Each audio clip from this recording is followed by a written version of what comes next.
Have you ever felt that nudge, that persistent feeling that despite being surrounded by people, maybe you're still searching for something deeper, something that truly makes you feel at home in your relationships? Mm-hmm.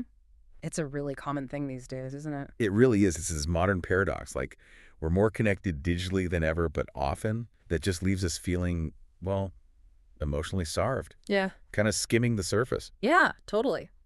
Well, today we're going to plunge into a book that offers, I think, a really powerful antidote to this widespread sense of disconnection. Okay. We're talking about Radha Agrawal's truly transformative work, Belong. Find your people, create community, and live a more connected life. Ah, Belong. Yeah, I know this one. It's made quite a splash. It really has. And this isn't just, another book about networking or something like that. Right. It's more like a practical, really heartfelt blueprint for not just finding, but actively creating a deep sense of belonging and community in our own lives. Actively creating it. That's the key part. Exactly. It really pushes us, I feel, to move beyond those superficial interactions and really grasp what it means to be genuinely connected. So we're going to dive deep into her specific examples, her practical frameworks to really illustrate the essence of building a more connected, fulfilling life. And what's truly striking about Belong, I think, is just how universally its message seems to resonate. It's got these high-profile endorsements from, well, all over the place. Yeah. Like who? Well, you've got Deepak Chopra, Tony Hsieh, the late CEO of Zappos, a real visionary there. Oh, wow. Van Buetner, the National Geographic guy who does all the work on longevity, the Blue The Zones. Blue Zones, yeah. That makes sense. And even, get this, astronaut Leland Melvin. An astronaut. Seriously. Seriously. So this diverse praise, it really just underscores how fundamental this need for belonging is. It touches everything, Personal well-being, health, entrepreneurship, even apparently space travel. That's incredible. It really shows it's not just a fluffy concept. Not at all. It's core. Exactly. So our mission today is to really uncover the most important nuggets of knowledge and insight from Belong.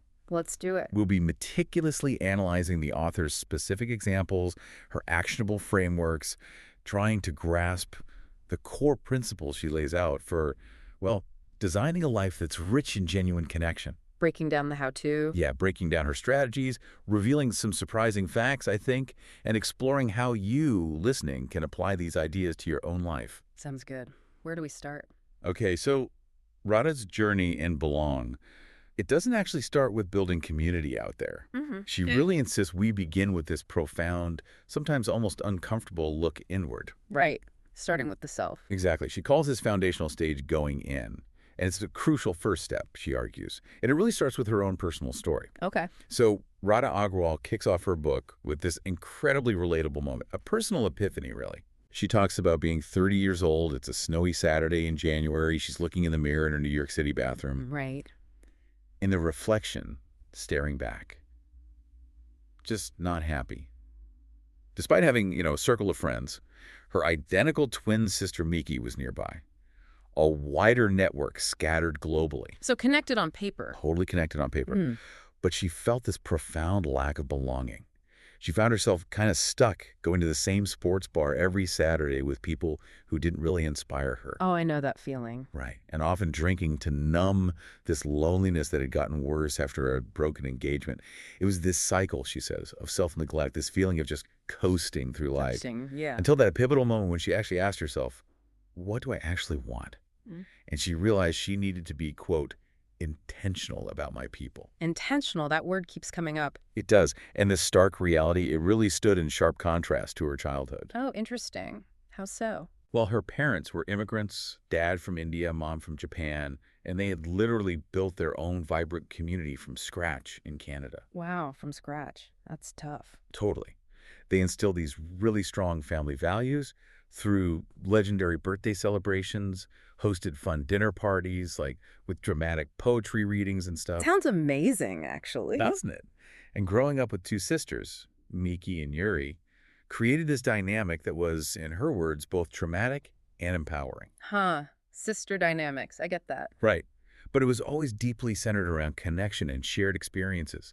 So that strong, inherent foundation of community was something she realized she'd kind of lost sight of in her adult life.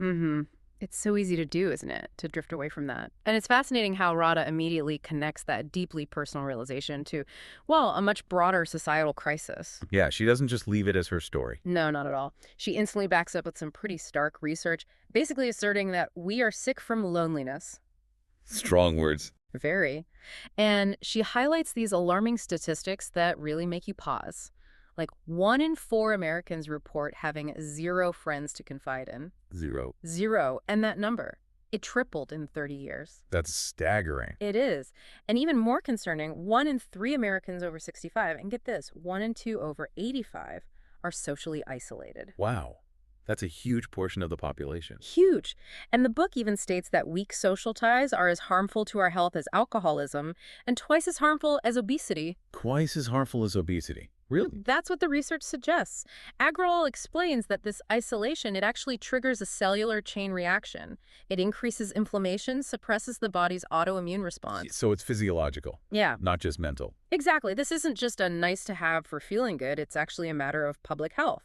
Survival, even. It really is a huge wake-up call, as she puts it. And this connection, this profound link between community and well-being, it's illustrated so beautifully by that blue zones example she brings in. Ah, yes. The blue zones, Okinawa, Sardinia.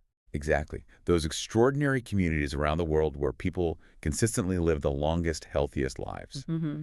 And their remarkable health and longevity. Mm-hmm. It isn't just about diet or exercise, right? No, a huge part of it is attributed to their strong family ties, their enjoyable social engagements. Often centered around eating simple, healthy, vegetable-rich meals in community. Yes. That shared meal aspect is so powerful. It really makes you appreciate the power of just breaking bread together, that collective experience. Absolutely. So from this powerful personal awakening, Radha then embarked on this incredible entrepreneurial journey, which she shares as like further evidence of the power of connection. Right. She didn't just theorize, she built things. Exactly. She truly became what she calls a social entrepreneur. First, she launched Super Sprouts. Oh, yeah, the kids' nutrition thing with the puppets. That's the one. Books, videos impacted hundreds of thousands of kids. Then she co-founded the NX. The NX underwear, groundbreaking stuff, focused on feminine hygiene, women's empowerment. Right, and it quickly amassed this massive, really engaged community of women. Mm-hmm. And then, perhaps most famously, she co-founded Daybreaker. Ah, Daybreaker, the early morning sober dance parties. Exactly, that wellness movement, now it's in dozens of cities worldwide. And these experiences, she explains, they just consistently reinforced the profound importance of in-person communities. In person, key distinction. Crucial. And it ultimately led her to coin the term community architect to describe her work. She's not just building businesses, she's literally designing spaces and experiences for authentic human connection. That's a great term, community architect. It implies real intention and structure.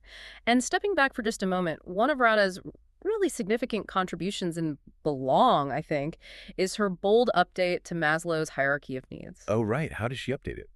Well, she argues that belonging isn't just, a social need somewhere up the pyramid. She says it's a basic human need. Basic, like food and water. Exactly. It belongs right there alongside food, water, shelter, love, and positive touch. Foundational. Wow.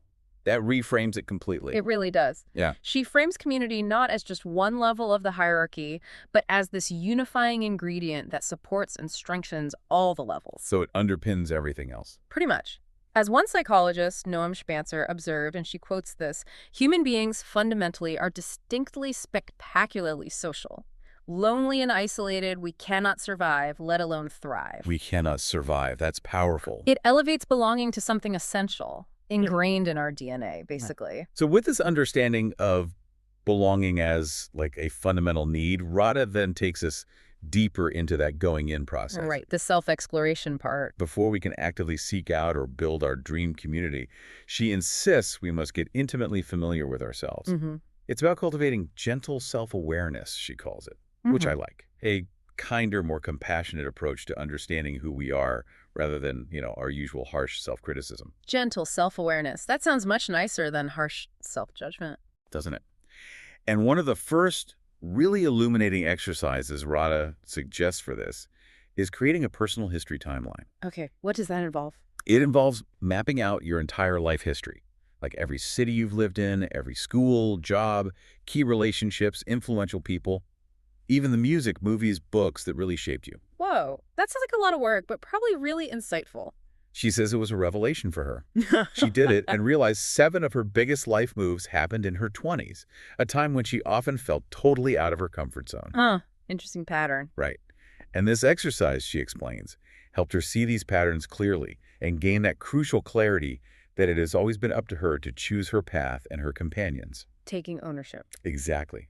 The essence here is to gently honor your journey, see how your past shaped you, and empower yourself to move forward with a clear understanding of what you truly want and need in your connections now. That makes sense. Understanding the past to build the future. And this inward journey continues with a really fascinating look at our internal dialogue, our inner chatter. Oh, yeah, the inner critic or cheerleader. Exactly. Radha introduces the concept of the green ego and the red ego, not as good or bad necessarily, Okay. but as two distinct voices within us.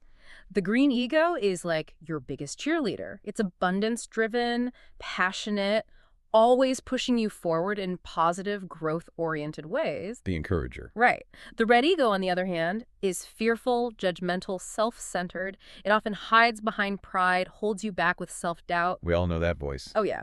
But the profound insight here, she argues, is that the goal isn't to, eliminate the red ego. That's probably impossible, right? Seems unlikely. It's simply to notice when each one is present. Just observe them. By observing these voices without letting them completely dictate your actions, you start to reclaim some agency over your internal world. Just noticing. Not fighting, just noticing. That's interesting. And building right on that, Radha introduces the mean girls of your mind versus your soul sisters. Okay, mean girls and soul sisters. Tell me more. The mean girls are what she calls comparison, perfectionism, and judgment. They're the bullies of your authentic self, she says, constantly whispering negativity, tearing you down. Comparison, perfectionism, judgment, the trifecta. Totally. And they're heavily fueled, she argues, by social media, which leads to vanity, insecurity, anxiety, this pervasive feeling of separation. The comparison trap online is brutal. It is. And she makes a really poignant point. Projecting this image of perfection, especially online, it can actually be intimidating. It can make you seem unapproachable. Right. Like, oh, they have it all together. I can't relate. Exactly. It's our weird quirks and unique qualities, she says, that truly make us relatable and open the door to genuine connection. That's so true. Vulnerability connects. So in stark contrast, you have your soul sisters. Inspiration, gratitude, and curiosity. Inspiration, gratitude, curiosity, much better. Much better. They're welcoming, thoughtful. They make you feel genuinely good. They encourage you to be inspired by others instead of constantly comparing, to focus on gratitude for what's going right, and to consciously turn judgment into curiosity. Turning judgment into curiosity, how does that work? Well, she shares this powerful story about her friend and colleague, Ryan, who battled depression for years. Okay. He overcame it partly by learning to shift his mindset. Right. With his therapist's help, he went from finality, like, this is it, I'm depressed for life, to curiosity. Curiosity Yeah. about the depression. Yeah. Asking things like, what is this feeling? Is there another way to see this? Instead of just accepting it as a fixed state. That's a subtle but huge shift. Isn't it? And the book offers really actionable advice here. Practice daily gratitude, even just for a minute while brushing your teeth. Limit social media time, maybe use a 15-minute timer. Remove distracting apps. And consciously practice transforming judgment into curiosity. Little habits, big impact. Yeah, exactly. It's striking how these internal voices really shape our reality. Which of these mean girls do you find most active in your own mind? And how might shifting to a soul sister approach start to change things?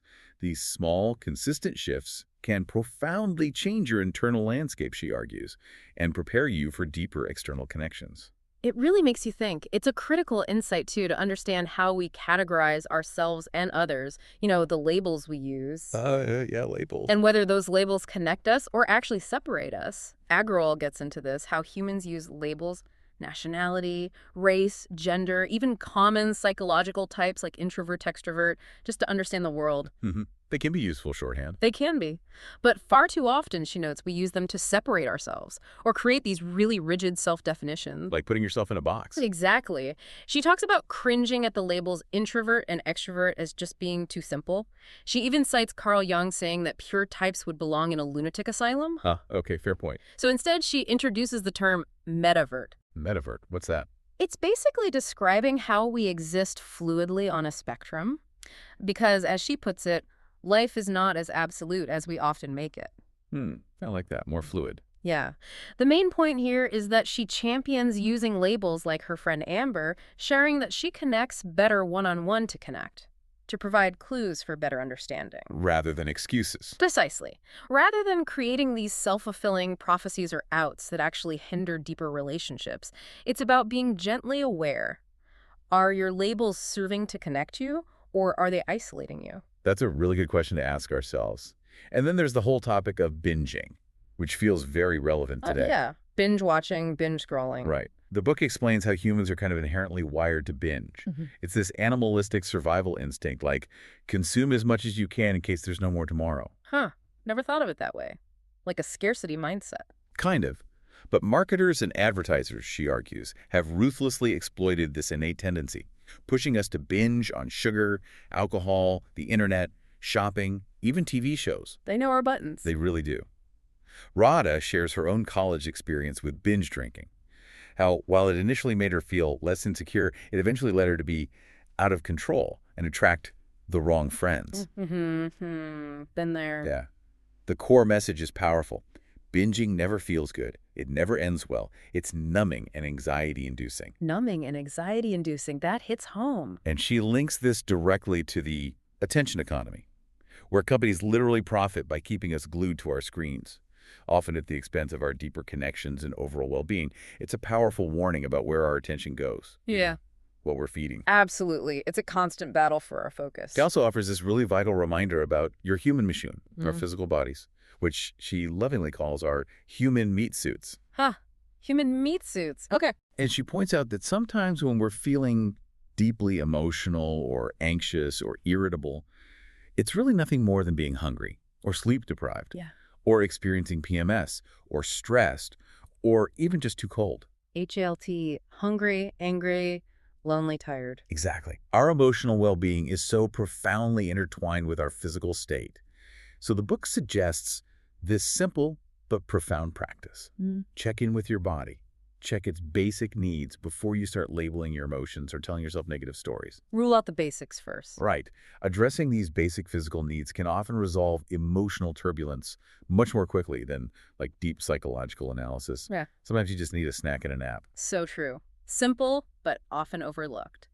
And to sort of tie this whole going in section together, Agrawal concludes with this really powerful and empathetic analogy. Right. She says everyone carries an imaginary backpack. An imaginary backpack. Yeah, and it's filled with their colorful history, their egos, both green and red, their mean girls, their soul sisters, their labels, their binging patterns, everything we've just talked about. Okay, I can picture that. Everyone lugging around their own backpack. Exactly. And the profound implication here is this.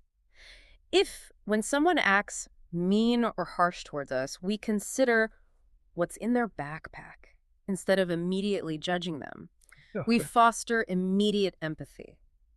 This shift in perspective allows us to respond with more love and understanding rather than just frustration, recognizing that everyone is navigating their own complex internal world, carrying their own burdens and triumphs. Wow. That reframes difficult interactions completely. What's in their backpack? That's a powerful mantra. It is. It's a call to radical empathy, Right. really. That really does shift the focus, doesn't Yeah. it? Okay, so with that gentle self-awareness firmly established, the book then moves into intention. Intention. There's that word again. Right. Being thoughtful and purposeful about what we truly want in our relationships and communities. It's about getting incredibly clear on our desires before we ever go out into the world to find them. Makes sense. Know what you're looking for. Exactly. And one of the core exercises Radha provides in this section is assessing your personal VIA, VIA. your values, interests, and abilities. Okay. Values, interests, abilities. She points out that we typically apply this kind of rigorous assessment to our professional lives. Right. Like her grueling Wall Street interview process where she had to articulate her fit.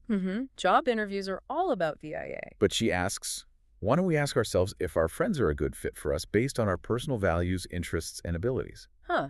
Applying job interview logic to friendships. That's interesting. It is. She recalls her own profound realization at age 30. Her friends' VIAs often revolved around beer, football, and dating, while hers were more like dancing, music festivals, dinner parties, painting, dreaming big ideas, spontaneous adventures. A total mismatch. Right. This fundamental misalignment left her feeling deeply out of sync, unfulfilled.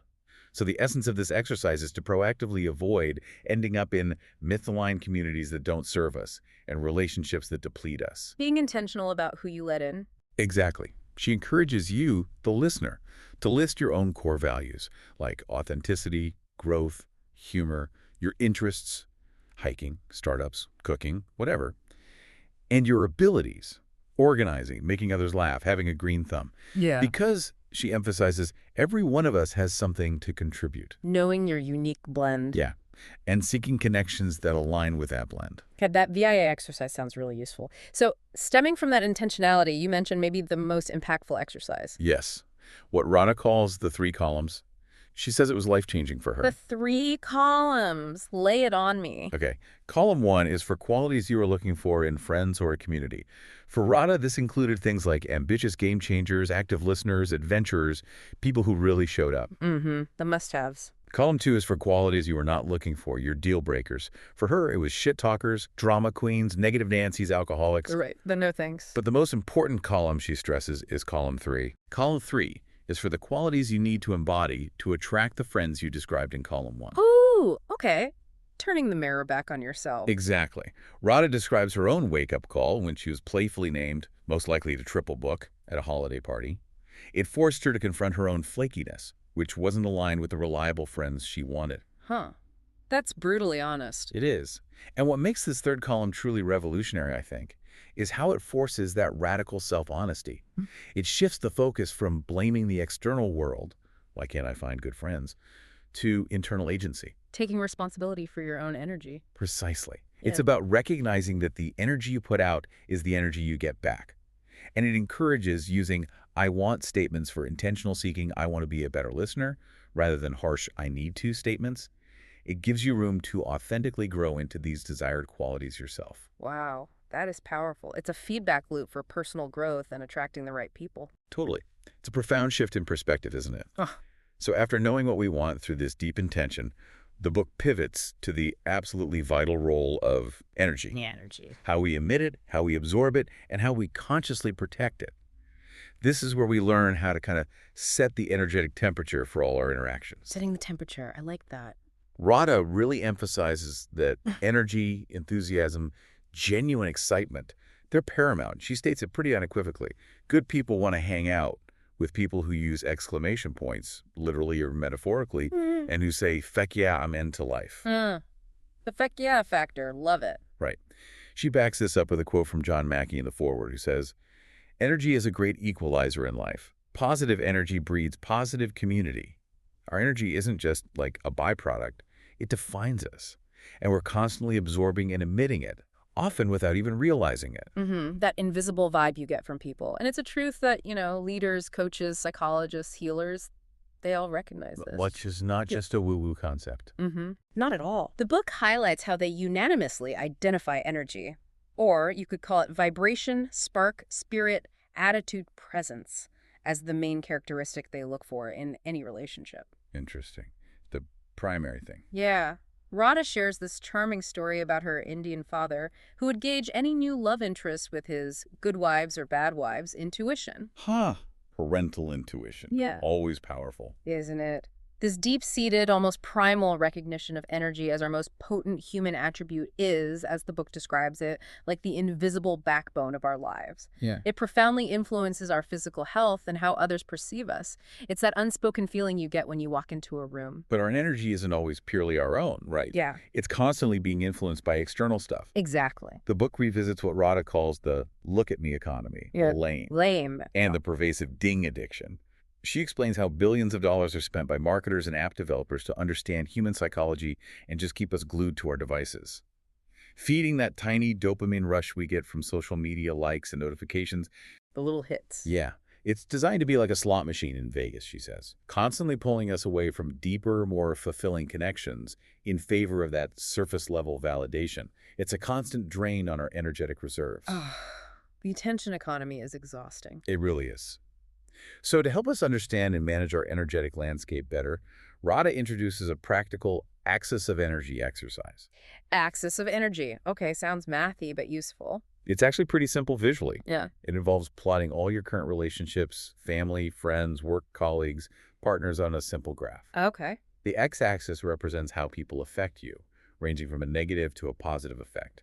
And the axis represents their general energy level, from low to high. Got it. Positive, negative effect versus low-high energy. Right. And she gives an example of, like, a low energy, but the good kind friend. Someone who's calm, a good listener, makes you feel confident and grounded.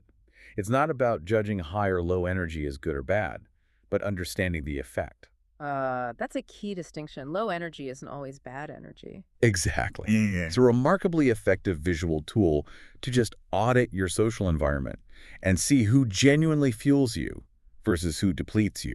That visual tool does sound incredibly powerful because it gives you that clear way to audit your social environment, doesn't it? To really understand how your relationships are contributing or maybe detracting from your overall well-being. It's like a direct call to consciously curate your energetic space. Curate your space, yeah.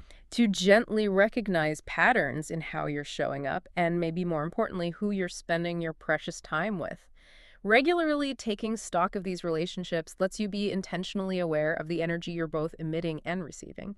Makes you a more deliberate architect of your own emotional and social health. That's a great way to put it. An architect of your social health. Yeah. And sometimes, despite someone checking all the right boxes on paper, you just don't click. Oh, definitely. Happens all the time. Radha calls this an issue of emotional frequency. Frequency, like radio waves. Kind of. She likens it to different channels on a TV or radio station. Not everyone tunes into the same channel at the same time. Okay. She describes being on a plane, seeing every seat with a different show playing on the little screen, and realizing sometimes she's a nice person. We're just not on the same frequency. That's a great analogy. Isn't it? And this perspective is actually quite liberating, I think. It frees us from judgment, ours and theirs, and allows for greater understanding and acceptance when connections just don't happen as expected. It's not a failure, just a different channel. Less pressure to connect with everyone. Exactly. And the really good news here is we are not stuck with any particular energetic feeling. Oh, we can change it? Yes. Radha introduces the ability to consciously refresh your energy at any moment, resetting to a more neutral or positive place. How do you do that? Well, her doorway trick is this deceptively simple yet powerful technique for, like, micro-mindfulness. The doorway trick, okay. Every time you pass through a doorway, any doorway, you take a deep breath and think, energy reset. Is passing through a doorway. Yeah. Yeah. It's a tangible physical cue that reinforces this profound truth that we are not bound to any energetic feeling. We can choose to shift. We can use these little moments as anchors. I like that. Using everyday transitions as reset points. Clever.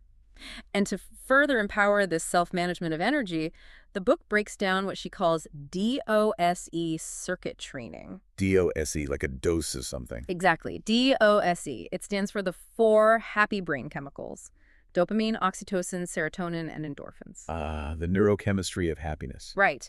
But Radha cleverly turns our understanding of these basic brain chemicals into like a mind gym for connection, showing us that consciously activating our internal systems is just as crucial as external efforts for belonging. Okay, break down the DOSE for us. Okay. D is for dopamine, activated by pleasure and reward. It motivates you towards goals. Even something small like just putting on your gym shoes can trigger it and gives you a rush when achieved. The reward chemical? But Agrawal warns of its dark side, that addictive pull of phone notifications mirroring slot machines, which can actually pull us away from real connection. Right.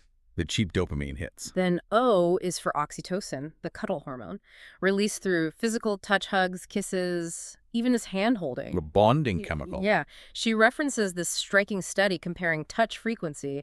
In Mexico City, people touched 185 times in an hour of observation. In London, 0. Gainesville, Florida, twice. Wow. 0 in London. That's sad.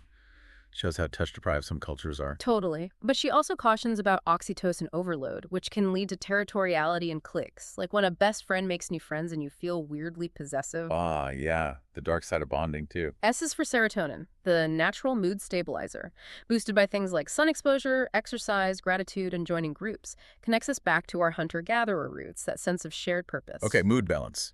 And E is for endorphins. They diminish pain, trigger positive feelings, released through strenuous exercise, running, dancing, even just laughing really hard. the natural painkiller high. Exactly. So this DOSE framework, it's like a powerful natural toolkit entirely at our disposal for generating well-being and fostering deeper connection internally. It really is almost like a natural superpower, isn't it? Mm. Our minds have this incredible capacity to generate well-being, foster connection, all without needing external boosts constantly. It's just about consciously activating these internal systems. Yeah, knowing how to work your own mind, Jim. So moving on from the internal chemistry, Radha emphasizes the profound importance of cultivating what she calls five-sense friends, or FSFs. 5 cents friends, FSFs. Okay. In an age of pervasive digital communication where we mostly just use, sight and maybe hearing, Right? Staring at screens. she urges us to actively engage all five senses, seeing, hearing, tasting, touching, and smelling, for truly deeper, richer connections. All 5. How does that work in practice? Well, it means making direct eye contact, genuinely listening with all your attention, not half listening while scrolling, eating together that stimulates taste and smell, sharing appropriate physical touch, like a friendly pat on the back or a hug, and even just acknowledging one another's natural smells, not in a weird way, but just being present to the whole person. Mm-hmm. Being fully present with the whole person. Exactly. She directly contrasts this with, say, Instagram followers. She says followers are for marketing ourselves. FSFs are for feeding our souls. Ooh, I like that distinction. Followers versus FSF. It's about fully engaging with the actual human being in front of you. Makes total sense and feeds into that in-person emphasis. And if there's maybe one core concept to really take to heart from the book, it's this idea of being an F-fist friend, or FYF. FYF. We mentioned this earlier, the enthusiasm factor. Exactly. Yeah. It means enthusiastically saying yes to life and social engagements, showing up with genuine eagerness, not obligation. Being an FYF means showing up fully, presently, lovingly, energetically, empathetically, intentionally, courageously, vulnerably, curiously. Wow, that's a lot of adverbs, but it paints a clear picture. Doesn't it? She shares this inspiring example of her friend Mark, whose New Year's resolution was just to be an FYF, and it apparently transformed his social life, brought him incredible connections. Just deciding to show up differently. Yeah. And crucially, being an FYF also means learning to say no to those misaligned or depleting communities we talked about. Right, creating space. Exactly. Creating the necessary energetic and emotional space for those truly inspiring reciprocal FYF connections to actually flourish. It's both saying yes enthusiastically and saying no intentionally. Precisely. Ultimately, as Radha powerfully reiterates, showing up is key to making real friends and building lasting communities. Showing up sounds simple, but it's everything. It really is. It's far more than just physical presence. It's about being deeply engaged, authentic, adding genuine value, and being wonderfully consistent. Belonging, she notes, isn't instant gratification. It develops over time. It's a long game. But the rewards are truly lifelong. When you consistently show up with this level of intention and energy, you discover you are truly not alone. That's a hopeful note to end that section on. Okay, so with all that crucial internal work done, the self-awareness, the intention, the energy management, the book now gracefully turns our attention outward to going out you. All right, time to put it into practice. Exactly. Actively finding, building, and nurturing those dream communities in the real world. This is where we put our self-awareness and intention into practical, outward-facing action. Okay, so how do we start going out? Well, after all that internal work, how do we actually navigate the, let's face it, often overwhelming world of finding our people? Yeah, where do you even begin? Radha provides a really clear roadmap. She calls it the 4 stages of community. It's the thoughtful, intentional process that guides you from just initial exploration all the way to deep, lasting bonds. 4 stages. Okay, let's walk through them. Stage 1 is the exploratory phase. Exploratory. Makes sense. This is designed as a low-risk, low-stress period focused purely on learning about yourself and what truly excites you, what lights you up. So trying things out. Exactly. The book suggests using online tools like Facebook groups, meetup.com as convenient stepping stones, but always with the crucial goal of transitioning to offline, in-person interaction. Using online to get offline. Got it. Radha shares her own vivid experiences in new cities, reaching out via Facebook, joining local yoga studios, soccer leagues. She even joined a choir in Brooklyn, where she and her twin were the youngest members by like 30 years. Huh. That sounds amazing. Did they enjoy it? Apparently, they ended up singing with the Brooklyn Symphony Orchestra. No way. So you never know where exploring will lead. Right. The key mantra for this stage, she says, is simple. Showing up is the goal at this stage. It's just about being courageously curious and openly receptive to what's out there, putting yourself out there gently. Just show up. Okay. Stage 1, explore. What's stage 2? Well, once you've explored and maybe identified a few communities or activities that genuinely resonate with you, the book moves to stage 2, participatory. Okay, participating, getting involved. Exactly. And what's truly fascinating here, she argues, is the direct, undeniable link between active participation and cultivating that deep, satisfying sense of belonging. It's not enough just to be there. No. She emphasizes that getting your hands dirty, volunteering your time, investing your energy for the greater whole, that's what truly fills you with satisfaction and makes you feel emotionally invested. Contributing something. Yes, and this is precisely where your fuck yeah friend attitude comes into full play again. By actively contributing, you become an indispensable part of something larger than yourself. You're not just a consumer of the community, you're a co-creator. That makes a huge difference in how you feel about it, I bet. And the book gives some really tangible, inspiring examples of what participation actually looks like, right? Lots of them. There's Eli, her partner, who, at his very first job out of college, took the initiative to create Friday afternoon activities, like tournaments, sports teams, poker nights, just to foster a vibrant office culture. That's great leadership, even early on. Totally. And it's a stark contrast to that statistic she shares that, like, 75% of Americans don't volunteer a single hour annually. 75%? Wow. But simple ways to participate are truly plentiful. She lists examples like Andrew making monthly playlists for his friends, Matisse and Vic bringing instruments to gatherings to create spontaneous music, Brooke enhancing the ambiance of social spaces with candles. Little things that add energy. Exactly. Elliot giving friendly platonic massages, Eli and Lily cooking communal meals, Gio building speakers for his community, attending immersive conferences like Summit Series, volunteering with impactful organizations like Catherine Hoke's Defy Ventures. It's all about contributing your unique gifts and energy to lift up the collective, whatever those gifts are. Finding your way to add value makes sense. Okay, so stage 1, explore. Stage 2, participate. What are stages 3 and 4? Stages 3 and 4 are where, she says, the magic happens, building on all that intentionality and participation. Okay, the deeper levels. Right. Stage 3 is the outer core. This is a larger group, maybe 50, 100 members, who share similar values and interests. It's your broader circle of community. Outer core, like your wider network of regulars. Yeah, exactly. And then stage 4 is the inner core. These are your closest friends, your 310 people who provide the most profound security, unwavering support, and deepest connection. The inner core, your ride or dies. Pretty much. She references that British anthropologist Robin Dunbar's research. Oh, yeah, Dunbar's number, 150. Right. Suggests humans can comfortably maintain about 150 stable relationships, but can only go truly deep with around 5 true, intimate friends.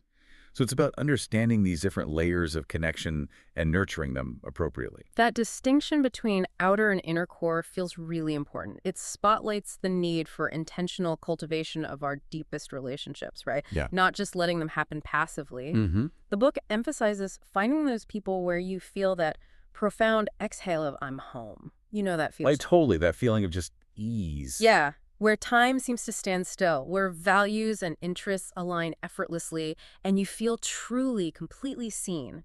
Agrawal introduces her 80-20 rule here. The 80-20 rule for friends. Kind of. She says if 80% of the time you feel that deep exhale of belonging and ease with someone, that friendship is absolutely worth investing in. Prioritizing. That's a good benchmark, 80%. It's not just a passive observation, it's an active choice for fulfillment.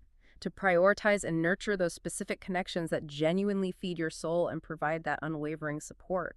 And she also introduces this really cool concept of portals. Portals, like gateways. Exactly. These are described as gateways to authentic communities.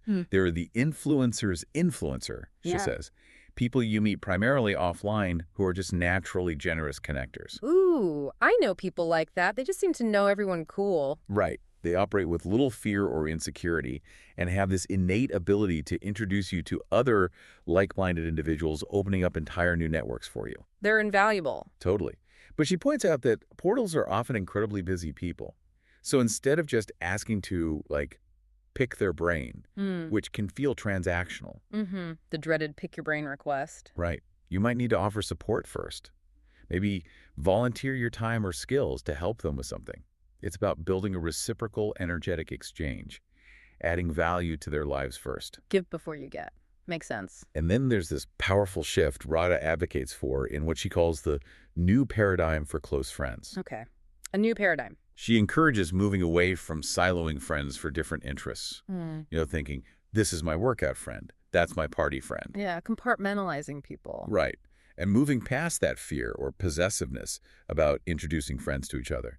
Instead, she champions intentionally finding friends who you can do it all with and who can love each other as a collective. Wow. Creating a real integrated friend group. Yeah. Fostering relationships based on honesty, inclusivity, transparency. She shares this poignant story of her friend Cordelia, whose feelings were really hurt when friends lied about hanging out together, highlighting the absolute importance of honesty in these dynamics. Oof. Yeah, that hurts. And Radha recounts her own shift, moving away from the competitive scene of her 20s towards radiating authentic energy and generously making introductions.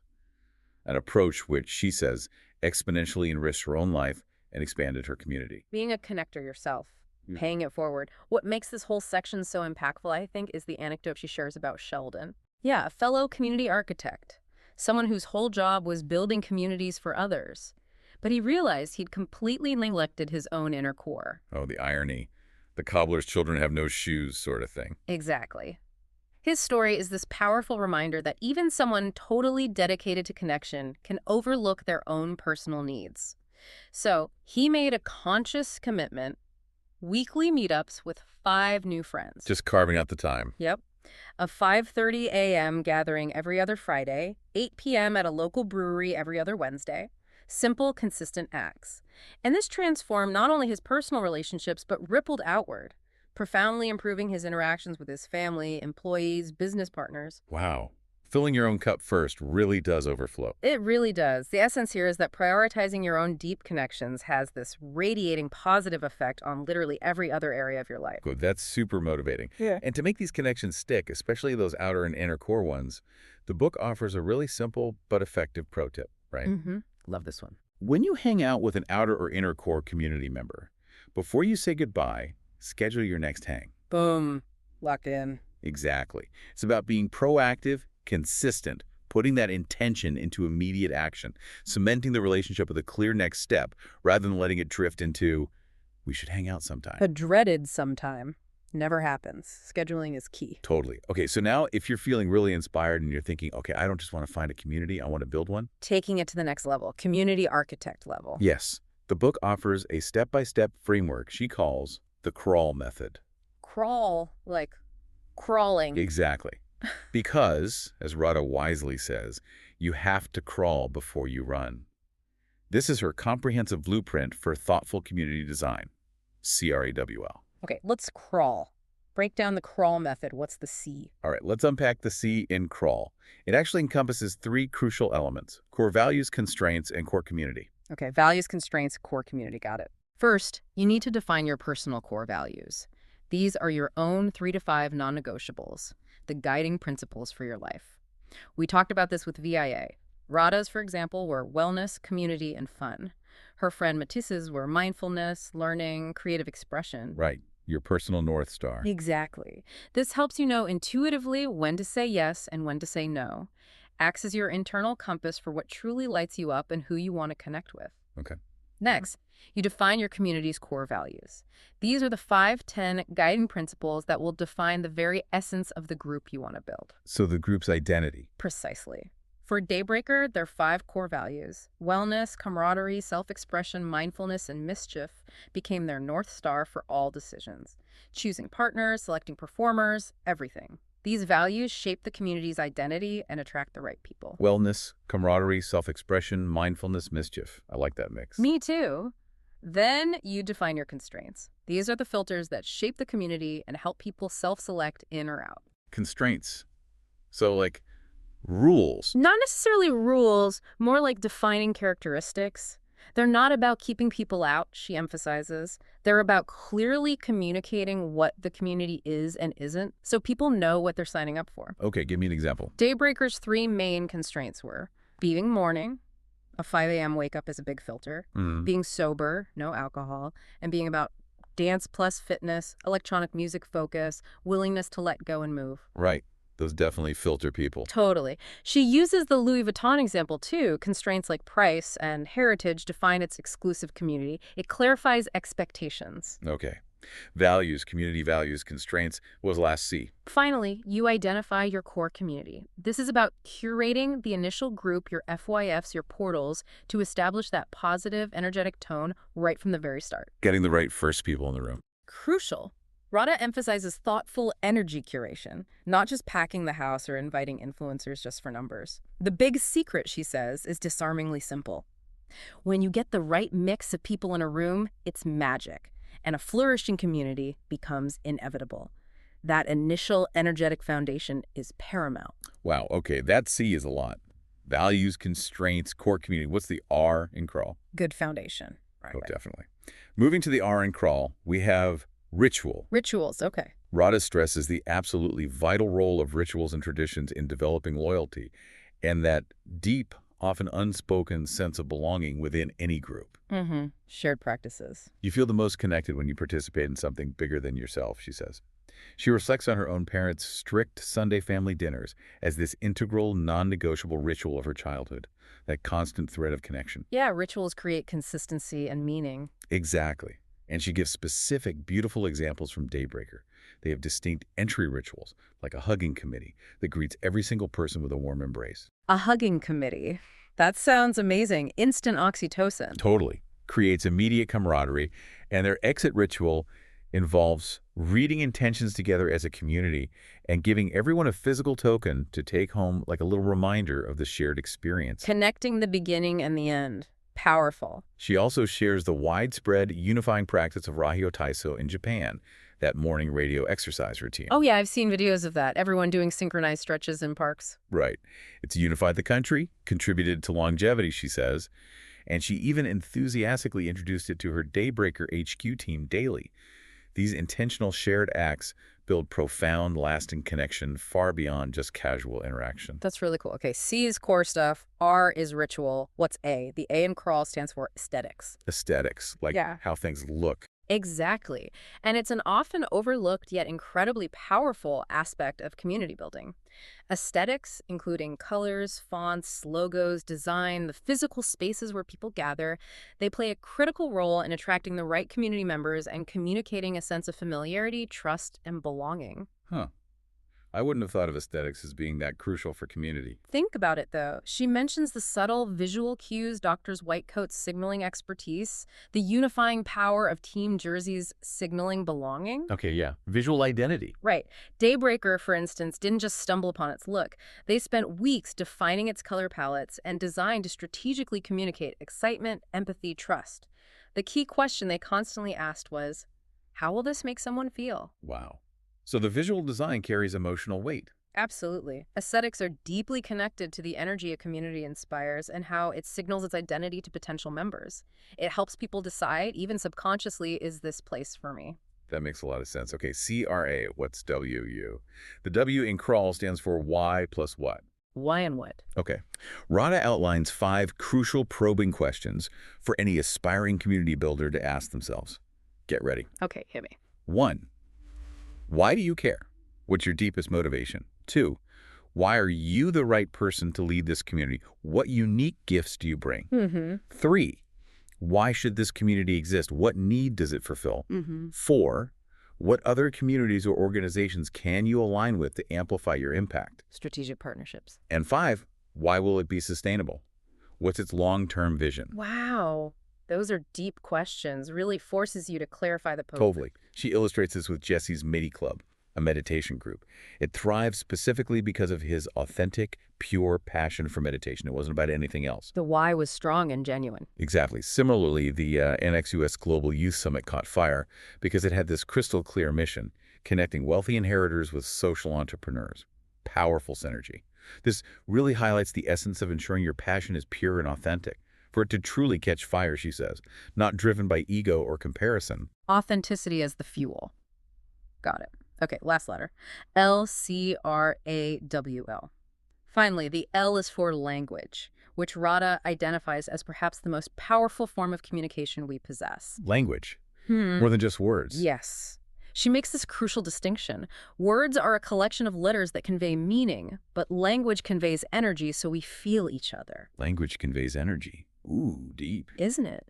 She highlights the profound challenge of the digital age here. How texts and emojis often lose tone, nuance, sophistication, frequently leading to misunderstanding and emotional disconnection. Oh, tell me about it. The misinterpreted text message. Right. She offers this poignant contrast between rereading her deeply felt, handwritten old letters from the past with the brevity and often lost context of current emoji responses. Yeah, there's a richness missing sometimes. Definitely. Daybreaker, she explains, meticulously crafted its unique language style. Through the efforts of their MC Elliott and the team, they aimed for language that was inspiring, fun, authentic, inviting, encouraging, but also maybe a little mysterious and self-expressive, effectively marrying nightlife excitement with personal development vibes. Finding their unique voice. Exactly. The essence here is, as she puts it, it's not always about being succinct and efficient. It's about how the words flow together to create a language style that makes someone feel the intended feeling. It's about creating an emotional resonance through the way you speak and write for the community. Wow. Crawl. Core values, constraints, community, ritual, aesthetics, why, what, language. That is a comprehensive framework for building something meaningful. It really is. Very thorough. So, okay, you've thoughtfully built your community using the troll method. You've laid this fantastic foundation, but the work isn't over, right? How do you keep that flame alive? How do you nurture it? Yeah, the ongoing care and feeding. Exactly. The book offers 10 foolproof ways, she calls them, to passionately nurture your community. And she uses this beautiful, apt metaphor of tending a garden that requires weekly waterings and monthly prunings. Tending the garden. I like that. So, what are some of these 10 ways? Okay, let's dive into a few. First, a really critical one in today's world. Be present and listen. Sounds basic, but maybe isn't practiced enough. Probably not. In our increasingly digitally distracted world, she argues, genuine undivided interest and authentic compliments create lasting, resonant connections. People fundamentally crave attention and to be truly heard. If you genuinely show interest in others' lives, they'll want to keep coming back to that well of connection. Making people feel seen and heard. Foundational. Totally. It's a simple act that makes a profound difference. Okay, what's another one? Second, she highlights, take initiative and be accountable. Initiative and accountability. Okay. Community thrives, she says, on intention, energy, and consistent action. Being proactive, reliable, truly consistent, much like Daybreaker's unwavering schedule of monthly events, builds deep loyalty and trust. People need to know they can count on it. Exactly. She states, people want to be a part of something they can count on. And this consistent accountability, interestingly, not only helps the community grow, but also, remarkably, re-energizes its leaders. It creates this powerful, virtuous cycle. It's about being a dependable, active participant, not just passive. That makes sense. Consistency builds momentum. Okay, what else? Eating. Yes. Number 3, eat together. We touched on this with the blue zones. Radha argues that food isn't just sustenance. It's this primal catalyst for shared experience. It's a nonverbal language that dismantles barriers and deepens bonds within a community. Breaking bread together, it's ancient for a reason. Totally. And the book offers creative ideas beyond just a simple dinner party. There's Max, who hosts dinner parties with communal questions written on cards to spark deeper conversation and intimacy. Ooh, guided conversation. Smart. Right. Eli and Radha often buy ingredients for guests to chop and prepare together, fostering teamwork and shared creation before the meal even starts. Getting everyone involved. Love that. And for a touch of playful adventure, they even organize Black Tie Tuesdays, just dressing up fancy to go to a casual restaurant, infusing playfulness into an everyday act. Black Tie Tuesday, that's hilarious and fun. Creates a memory. Exactly. Okay, another one. Give gifts. Gifts, like presents. Not necessarily big, expensive things. Small, thoughtful gestures, she emphasizes, show intention and go an incredibly long way in making people feel valued and seen. Okay, examples. This could be a scroll with a playful poem left on a pillow at a conference she attended, a new employee receiving a personalized playlist, or a book relevant to their interests. Her friend Jessie sending hot sauce he knows someone specifically loves, or even just a simple, heartfelt, handwritten card of encouragement, like one Radha herself received that meant a lot. The thoughtfulness counts more than the price tag. Absolutely. These gestures often cost next to nothing but foster a sense of belonging that truly reverberates and strengthens bonds within the group. That's lovely. Okay, maybe one more. You said there were 10. Yes. Let's do number 5, which is a personal favorite of mine from the book. Inspire fun, play, and adventure. Ah, playfulness. Yes, the book encourages us to actively bring out that childlike joy and silliness in ourselves and others, because adult life can get way too serious, right? Oh, definitely. We forget how to play. Totally. Examples she gives include David bringing a miniature pumpkin as an unexpected funny table garnish to brunch, Sophia and Ben leading spontaneous paper crown making at a dinner party, or simply giving gold stars to hospital staff as a playful gesture of appreciation. Gold stars. I love that. Isn't it great? Radha's core advice here is powerful and liberating. Be courageously silly. These acts break down inhibitions, create memorable, joyful connections, and remind us not to take ourselves or life quite so seriously all the time. Courageously silly. That's my new motto. So those are just 5 of the 10 ways to nurture community. There are others like designing spaces for belonging, advanced communication, touch, costumes, getting active. Right. But she kind of rounds out all these principles with this overarching motto for nurturing and sustaining communities, doesn't she? She does. It's simple but profound. What you put in is what you get out. That's it. No magic formula beyond genuine effort and care. It really reinforces that active participation, intentionality, generosity. They're the keys. It's that simple. It really is. Okay. So building community, as we've seen, is this profound and rewarding journey. But let's be real, it isn't always the easy street. No, definitely not. People are messy. Relationships are complex. Exactly. Inevitably, conflict arises. And the book courageously addresses how to reframe these challenges, transforming them into opportunities for deeper connection. And it also looks powerfully to the future of belonging, posing some really thought-provoking questions. Yeah, the conflict chapter is really important. Conflict is indeed community architecture 2.0, as Agrawal boldly puts it. Community architecture 2.0, meaning like the advanced level. Pretty much. She openly acknowledges her own struggles with conflict as a sensitive and passionate person, and that journey led her to this crucial realization. There's more to every conversation than the one we're actually having. The subtext, the baggage. Exactly. She highlights how deeply personal factors, like being hungry, stressed, having just come from other challenging meetings, profoundly influence how we communicate and how we receive feedback. Empathy, she argues, must come first if we are to truly navigate these difficult waters without causing more harm. Empathy first. Always a good starting point. So how does she suggest we cultivate that empathy in difficult conversations? She introduces her life language framework. Life language. Yeah. It's based on 3 crucial questions to consider before any conversation, especially a potentially difficult one. Questions to ask both for yourself and to consider about the other person you're engaging with. Okay, what are the 3 questions? 1. Where am I in life?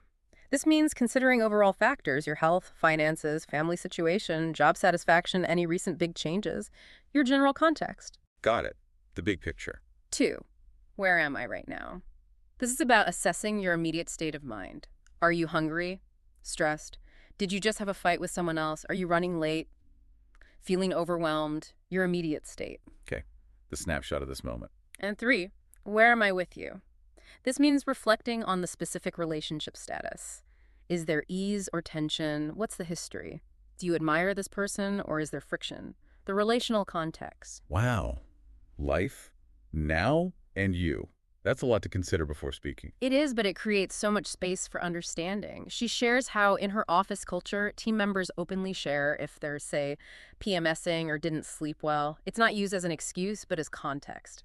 Creating psychological safety. Exactly. It transforms potential misunderstandings into a space of belonging and open, forgiving communication.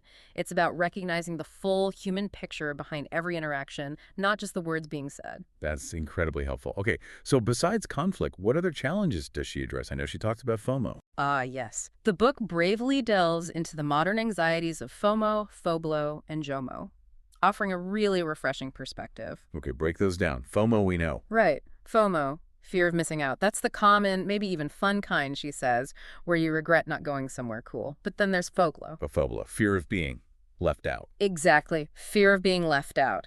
This, she describes, is the painful and shameful kind, profoundly exacerbated by social media's constant display of parties and gatherings we weren't invited to. Yeah. That one cuts deeper. It really does. Studies have even shown our brain processes the pain of social rejection similarly to physical pain, like a broken bone. Seriously, like physical pain, wow. Yeah. But what's truly revolutionary here, I think, is how the book normalizes and destigmatizes Foblo. It offers incredibly practical steps to overcome it, urging us to talk about it openly rather than internalizing the shame. It's about recognizing it's a universal human experience, not a personal failing. Okay, normalizing Foblo is huge. What are some of those practical steps she suggests? She offers 9 concrete, empowering ways to actively overcome Foblo. 9 ways. Okay, give us the highlights. All right. They include things like asking yourself why you're truly feeling it, what's underneath, talking about it vulnerably with a trusted friend, getting it out, remembering it's often not actually about you. People's reasons are complex, accepting you're exactly where you're supposed to be in that moment, consciously checking your self-esteem, is it low right now, focusing on self-care, releasing your natural DOSE chemicals through positive actions, releasing expectations of how things should be. Releasing expectations, that's a big one. Huge. Also, throwing your own event because hosts rarely feel Foblo. Huh. Proactive solution. And crucially, using Foblo as a powerful lesson to deepen your existing connections, focusing on the relationships you do have. The ultimate goal, she says, is to achieve JOMO. JOMO, joy of missing out. Yes, that state of being happy and content exactly where you are, truly present and at peace, not wishing you were somewhere else. That sounds like enlightenment. Okay, so FOMO, Foblo, JOMO. What else? Friendships evolving. Yes, the book also introduces the friendship cycle, explaining that all friendships, like any living thing, naturally evolve through 5 distinct phases. 5 phases of friendship. Okay. First, gestation. That exciting new phase, equal energy exchange, lots of discovery. The honeymoon phase. Kind of. Then comes frustration. This is where the best behavior fades, disagreements inevitably arise, and crucial boundaries need to be established. Uh-oh. The tricky part. Totally. And she wisely advises here, don't run away, get curious, go in and do the work. This is also where she critically emphasizes talking things out in person, not over text, for sensitive issues, because tone and nuance get lost. Face to face for the tough stuff. Then if you navigate frustration successfully, you reach cooperation, marked by deeper understanding, respect, embracing differences. Real bonding happens here. Getting through the friction makes it stronger. Then comes creation. This is the highest energy phase where friends might build significant things together, start a project, plan a big trip, support each other through major life events. The generative phase. Cool. And finally, evolution. This acknowledges that natural changes happen. Friends might grow apart, needs might change. It could lead to letting go, or maybe even returning to a new gestation phase later on. She brings back that 80-20 rule here for evaluating if the friendship still feels like that exhale. Evolution, not necessarily ending, could be transformation. Exactly. And she shares this relatable story of an intern, Jenny, navigating a friendship stuck in that challenging frustration phase. What's truly insightful is how this cyclical nature is presented not as failure, but as an opportunity for profound growth and deeper belonging, if we're willing to do the hard work during that frustration stage. Seeing cycles as natural, not disasters. That's helpful. And this emphasis on face-to-face communication for conflict, it reinforces that recurring theme, right? Screens are just incredibly poor soil for growth when it comes to resolving conflict. Communicating through texts, emails for sensitive, emotionally charged issues, it strips away tone, makes it impossible to gauge the other person's state, vastly increases the potential for misunderstanding, escalation. It's just asking for trouble, usually. It really is. It's a clear, urgent warning against relying on these limited digital tools for complex human interactions that demand empathy and presence. Agreed. And then there's the big one, gossip. She tackles that head on too, right? In Eradicating Gossip. She does. She addresses why gossip happens. It can be a profuse form of bonding, weirdly, or used to isolate others. And its deeply negative impact on trust and community health. Yeah, gossip can be so corrosive. But she makes this crucial distinction between positive gossip and negative gossip. Positive gossip. Is there such a thing? She argues yes. Positive gossip is like sharing frustrations with a trusted friend for perspective or advice, not just to tear someone down. Negative gossip, on the other hand, is fueled by competition, fear, envy. The mean-spirited stuff. Right. And that inevitably leads to mistrust, emotional pain, the erosion of the community fabric. She even shares her brother-in-law Andrew's innovative no gossiping policy in his employee manual. A policy against gossip. Wow. What does it say? Basically, speak directly to the person or document the issue and report it formally. No back-channel complaining. Encourages direct communication and accountability. Bold. I like it. And as a powerful, actionable technique for us individually, she suggests turning judgment into genuine curiosity. Remember that from the Soul Sisters. Turn judgment into curiosity. So instead of saying, for example, oh, she's the worst, she always takes all the credit, you start with a positive statement. She's so smart and hardworking. Then you gently ask, I wonder why being a team player seems hard for her. Shifting from attack to inquiry. Exactly. And crucially, she adds, follow it with, I wonder why I'm so triggered by her. Bringing it back to yourself, this profound shift, she says, if we can turn a judgment, a mean girl moment, into curiosity, a soul sister moment, we will undoubtedly be more empathetic and kind. It's a transformative practice for fostering understanding, not just reacting. That takes practice, but wow, what a difference that could make. Right. Okay, and finally, as we near the end of the book's journey, there's this crucial, often overlooked aspect of belonging, how it evolves or needs to courageously evolve as we age. Ah, yes, aging and belonging. Really important. This is the heart of her insights in the chapter Belonging and Aging, Live It Up as a Master Citizen. Master citizen. I like that term already. Me too. Radha openly discusses the inherent challenges of aging, the trauma sometimes of not recognizing your younger self in the mirror, society's often unhealthy glorification of youth, and the self-imposed boundaries that too often lead to profound isolation in later life. Yeah, ageism is real, both external and internal. Totally. She points to the stark statistic that by 2030, 1 in 4 Americans will be over 65, and many will face financial and social shame that further exacerbates their isolation. It's a powerful call to arms to actively maintain and even expand our connections as we get older, rather than retreating. It's not a time to shrink, but maybe to connect differently. And John Mackey, the Whole Foods co-founder, offers some truly profound wisdom in the book on this, doesn't he? He does. What's the quote? He says, life is a grand adventure and you can't go at it alone. Your community will give you wings to create fearlessly. Give you wings to create fearlessly, even later in life. Especially later in life. It perfectly underscores that the fundamental human need for belonging doesn't diminish with age.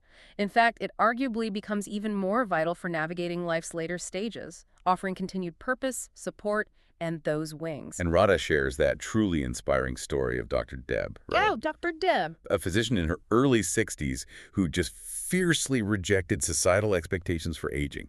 Tell us about her. Well, Dr. Deb dyed her hair hot pink, wore sparkly jumpsuits, and just courageously sought out new, vibrant, intergenerational friends, completely transforming her life and defying convention. Hot pink hair and sparkly jumpsuits. I love her already. Right. Radha summarizes this powerful example by saying, explore courageously at every phase. It's all about being vulnerable, intentional, and courageous, VIC. It's about being true to yourself regardless of your chronological age and refusing to let society dictate your social life or who you hang out with. VIC. Vulnerable, intentional, courageous. Good acronym. And what's truly fascinating here is how the book challenges our deeply ingrained societal norms around age, urging us to recognize that energy will always be your best compass for connection, regardless of chronological age. Energy is ageless. Exactly. Agrawal champions the profound importance of intergenerational communities, suggesting we actively break down those invisible walls of age segregation, Gen Z, millennials, baby boomers, which, she points out, are largely artificial constructs created by advertisers and marketers anyway. Right. They serve corporations more than connection. Totally. She even proposes intergenerational schools and workplaces for more diverse perspectives and richer interactions. She recounts how her partner Eli is 13 years younger, but their energy connects. And how, at a wedding, she and her twin sister instantly bonded with 2 10-year-old twin brothers because their energy matched. It demonstrates that genuine connection really does transcend age. That's such a crucial message. Look beyond the numbers. Okay, and tell us more about Master Citizens. Yes. To further honor our elders and redefine the stage of life, Radha advocates for renaming senior citizens, or the elderly, to Master Citizens. Why Master Citizens? She makes this compelling point. At age 65, you've accumulated roughly 569,400 humaning hours. Certainly a no for a master's degree in living, right? 569,400 humaning hours. I love that framing. Definitely qualifies for mastery. Doesn't it? She vividly recalls her own father's irritation at being directed to a senior citizen's line at a grocery store. A small act, but it made him feel diminished, contributed to his feeling of isolation. The profound goal here is to reimagine how we interact with, hang out with, and truly honor those who have given us so much experience, wisdom, and who still have so much to contribute. reimagining aging with honor and connection. That's powerful.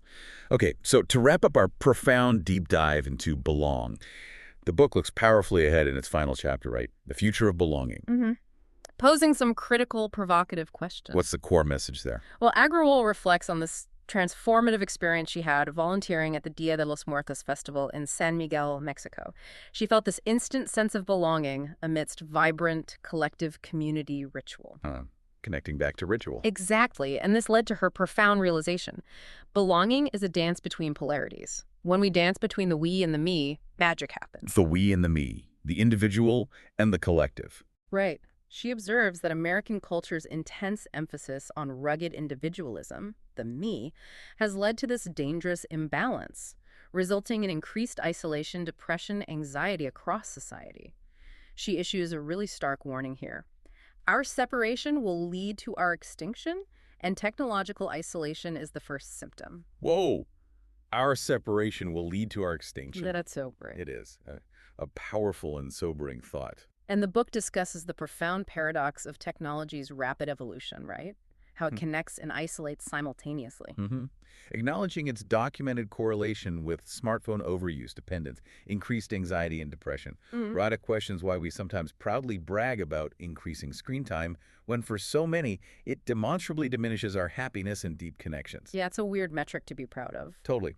She argues that while technology can simulate senses, think virtual reality, artificial intelligence, it fundamentally misses the intangible energy exchanges that happen between people. The energetic connection again. Exactly. Her core argument is that VR and artificial intelligence will never be able to touch with the warmth and energy of a human hand or hug you in a way that melts away your worries. That human warmth.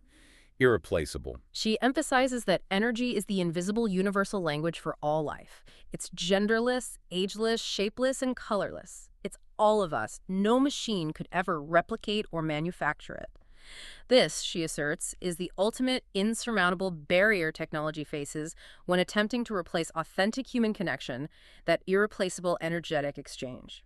So technology as a tool, not a replacement. The book wisely acknowledges technology's utility, right, as a vital sharing tool for powerful movements like #MeToo, the Women's March, even Daybreaker itself. Absolutely. It can be incredibly useful for organizing and connecting initially. However, it also issues that stark warning against the profit-driven puppeteers behind the scenes, the algorithms, the companies manipulating our attention, ultimately pulling us farther away from true in-person belonging and deeper human bonds. Using the tool without letting the tool use us. Exactly. It's a tool that can be used for good, but also for profound distraction and disconnection if we're not careful.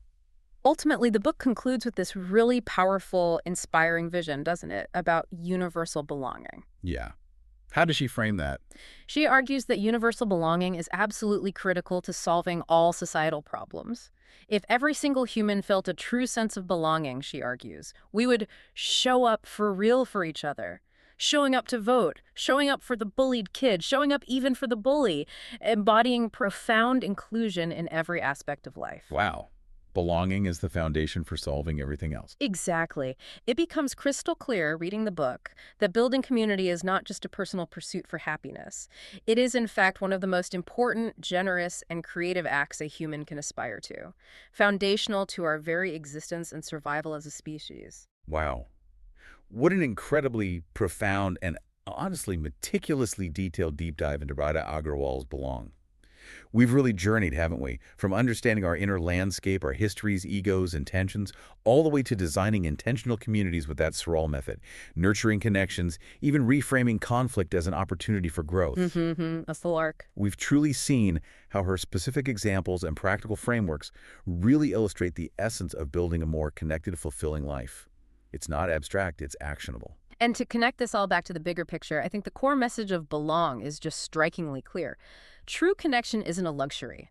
It's an absolute necessity for our individual and collective well-being. Necessity, not optional extra. Exactly.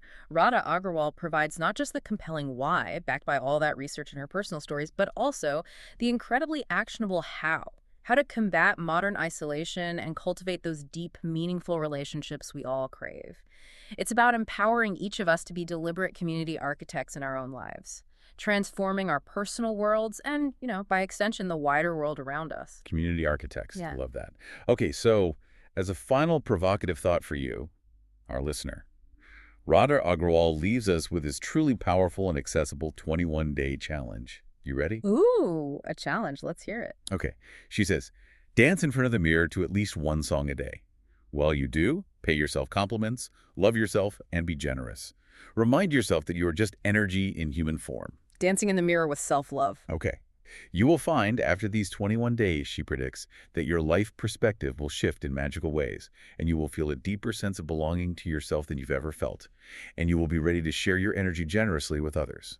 Wow. Starting with belonging to yourself through dance. That's beautiful and practical. Isn't it? So embrace this incredible journey of self-discovery and community building. Your time to create more belonging, more love, more community, it's absolutely now.